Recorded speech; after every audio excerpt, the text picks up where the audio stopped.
Hey guys, this time we have a little bit of a tech video for you. But coming up soon, we'll have a few more videos coming out of our trip down to Florida for the Cletus Christmas tree race. If you haven't been there before, it is one heck of a show. We look forward to coming back next year if we get the invite and really putting on a show for you all. Appreciate it, and we'll see you soon.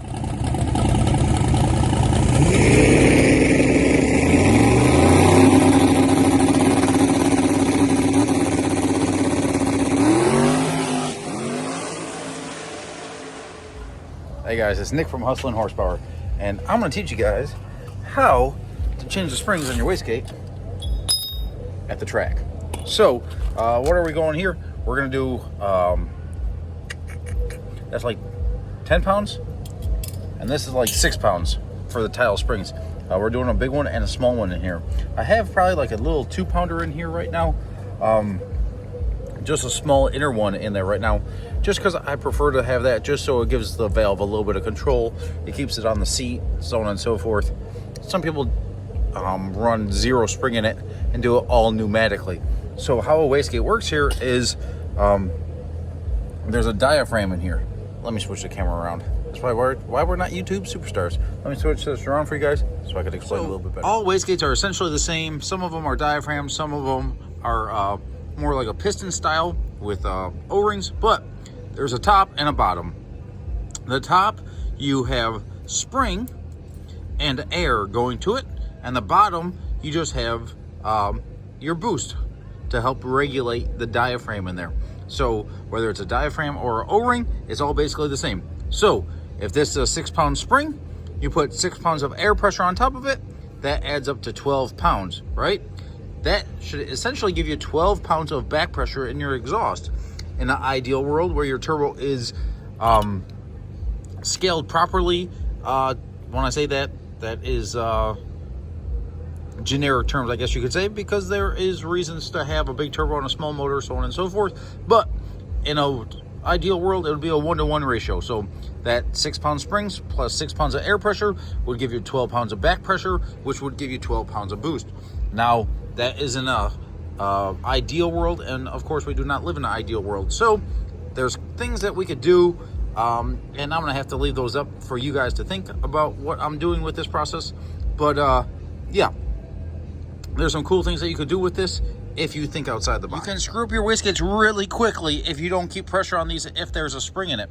Now, luckily I said these are just like a 2-pound loop, 2-pound spring in here. These are the small green ones. I think they're 2 or 3 pounds. So my hands are still strong enough that I could just go in there and I can keep that spring depressed as I undo the Allens. Now, we don't want to mess up this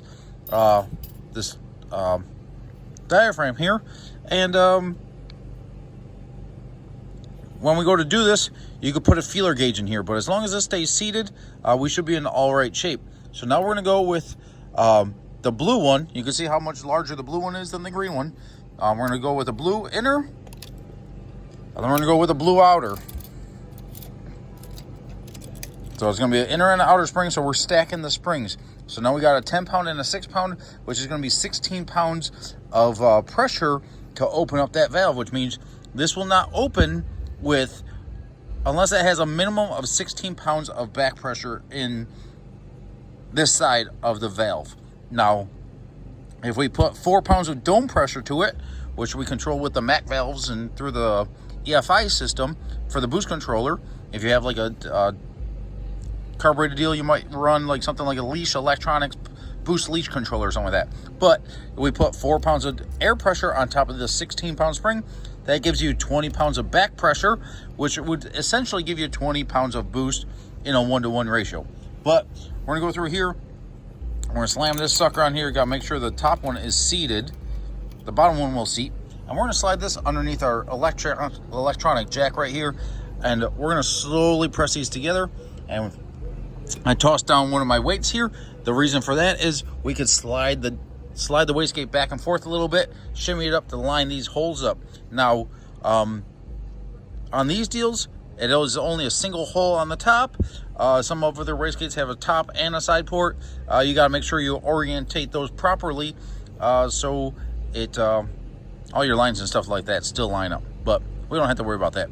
These deals only have a single 1/8 inch MPT port on the top. Alrighty guys, we got this lined up here. Why is it on this metal plate here? Like I said, so we could slide this around. Line these up, line this one up with that one fairly close. Make sure the big spring is seated in the top here. Make sure the bottom and the large one are seated on the bottom. Now we're just gonna start loading this up. See, I screwed up a little bit. That's why you gotta be able to move this stuff.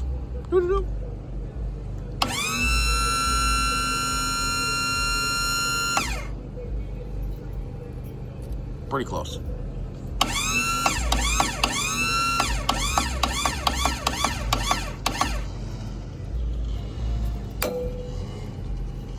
We're close here.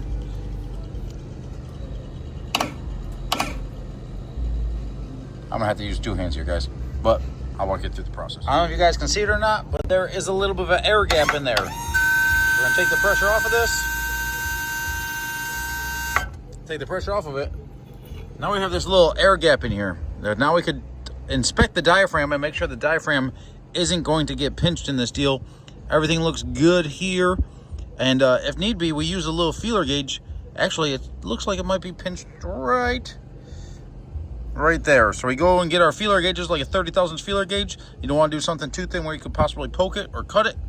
And go and push that sucker back up in there. And then we can seat it. Now, when I do this deal, I always go and push down the plunger one time. And if the diaphragm is stuck, you'll know it because the valve here will stop moving.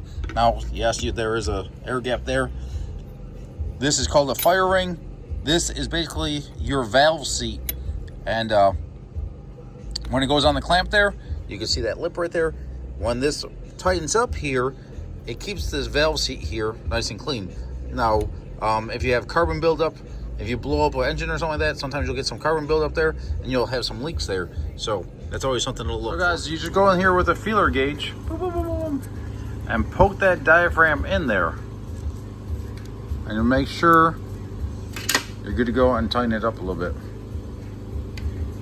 Not easy to do with one hand, but.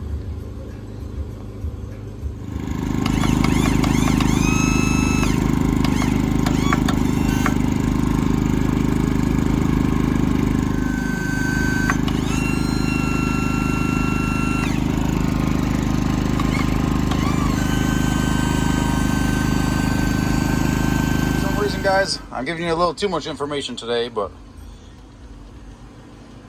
I was gonna go set this up to like, whoa.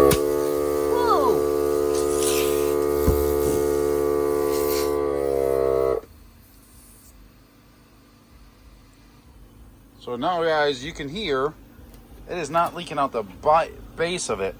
If it was leaking out the base of it, we know the diaphragm was ripped. So, guys, we're pumping this up right now. As you can see, it's not leaking out the base there. That means the diaphragm's not ripped. It's holding 30 pounds on the top, therefore, and no air coming out the bottom. That means our diaphragm is good to go. We ran it through on the jack, activating the plunger here, the valve here, making sure the diaphragm went up and down. If the diaphragm was stuck, it would have ripped and we would have been able to test it there. And then we would have had to run upstairs and grab another diaphragm and replace it. But we're good to go. Gotta toss the fire ring in here. And then I might be calling it a nap time because it is pretty damn late. And I slept like 2 hours yesterday. And yesterday was a 28-hour day before I got that 2-hour nap.